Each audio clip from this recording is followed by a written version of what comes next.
ମା ଲକ୍ଷ୍ମୀଙ୍କର ଖଟୁଲି ବା ଆସ୍ଥାନ ଚାରିପଟେ 16 ପାଖୁଡ଼ା ବିଶିଷ୍ଟ ଦିବ୍ୟ ପଦ୍ମ ଅଙ୍କନ କରାଯାଇଥାଏ। ଗବପତ୍ର, ଗୟା ତୁଳସୀ, କଜଳପାତି, ସିନ୍ଦୁର ଫରୁଆ, ପିତ୍ତଳ ମୂର୍ତ୍ତି, ଧଳା ହାତୀ ଆଦି ସେହି ମା'ଙ୍କ ଆସ୍ଥାନ ପାଖରେ ସଜାଇ ରଖାଯାଇଥାଏ।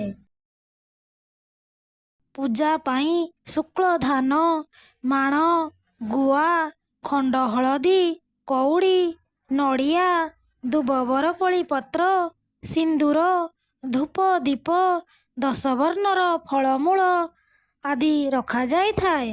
ପୂଜା ସମୟରେ ସେହି ଧାନମାଣ ଉପରେ ଖଣ୍ଡ ହଳଦୀ 3 ଗୋଟି, ଗୁଆ 3 ଗୋଟି ହଳଦୀ ପାଣିରେ ତାହାକୁ ଧୋଇ ରଖାଯାଇଥାଏ।